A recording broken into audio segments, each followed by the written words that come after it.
লিভারপুলের সাথে দীর্ঘ ৯ বছরের বর্ণাঢ্য ক্যারিয়ারের ইতি টানার ঘোষণা দিয়েছেন মোহাম্মদ সালাহ। মৌসুম শেষে এই প্রাণভোমরা কোথায় যাচ্ছেন তা নিয়ে ফুটবল বিশ্বে চলছে আলোচনা। এমত অবস্থায় সালাহকে যুক্তরাষ্ট্রের মেজর লিগ সকারে না যাওয়ার পরামর্শ দিয়েছেন মিশর জাতীয় দলের পরিচালক ইব্রাহিম হাসান। বিস্তারিত আরও প্রতিবেদনে। ইব্রাহিম হাসান মনে করেন ৩৩ বছর বয়সী সালাহর এখনও ইউরোপের শীর্ষ লিগগুলোতে খেলার সক্ষমতা আছে। তিনি বলেন, ব্যক্তিগতভাবে আমি চাই সে ইউরোপে থাকুক। পিএসজি, বায়ার্ন মিউনিখ বা ইতালিয়ান ক্লাবের প্রস্তাবের কথা শুনছে। যুক্তরাষ্ট্র গেলে তাকে আর কেউ মনে রাখবে না। এমনকি মেসি যেখানে যাওয়ার পর আমি তার খেলা দেখার চেষ্টাও করি না। ইউরোপে যদি শেষ পর্যন্ত সালাহর থাকা না হয়, তবে ইব্রাহিম হাসানের দৃষ্টিতে সৌদি প্রো লিগে হবে সেরা বিকল্প।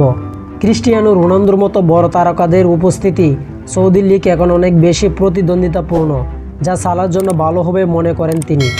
এদিকে সালাহকে পেতে মুখে আছে MLS-এর নতুন দল সান দিয়েগো এফসি। ক্লাবটির মিশরীয় বংশোদ্ভূত মালিক মোহাম্মদ মনসুর সালাহকে তার দলের জন্য বড় সম্পদ হিসাবে অভিহিত করেছেন। মনসুর সরাসরি সালাহকে প্রস্তাব দিয়েছেন কি না তা খোলাসা না করলেও জানিয়েছেন, একজন মিশরীয় হিসাবে সালাহর জন্য তিনি গর্বিত এবং সালাহ যে দলে যাবেন সেখানকার লিগের মান বাড়িয়ে দেবেন। বর্তমানে ইনজুরির কারণে মিশরের জাতীয় দলের বাইরেই ক্যাম্পে আছেন মোহাম্মদ সালাহ। সালাহকে ছাড়াই মঙ্গলবার বার্সেলোনায় স্পেনের বিপক্ষে একটি প্রীতি ম্যাচে মাঠে নামবে 7 বারের আফ্রিকান চ্যাম্পিয়ন মিশর। আসন্ন বিশ্বকাপে বেলজিয়াম, নিউজিল্যান্ড ও ইরানের সাথে গ্রুপ জিতে লড়বে মিশর। তো যারা টি স্পোর্ট গেলে চ্যানেলটি সাবস্ক্রাইব করেন, সবাই টি স্পোর্ট গেলে চ্যানেলটি সাবস্ক্রাইব করবেন।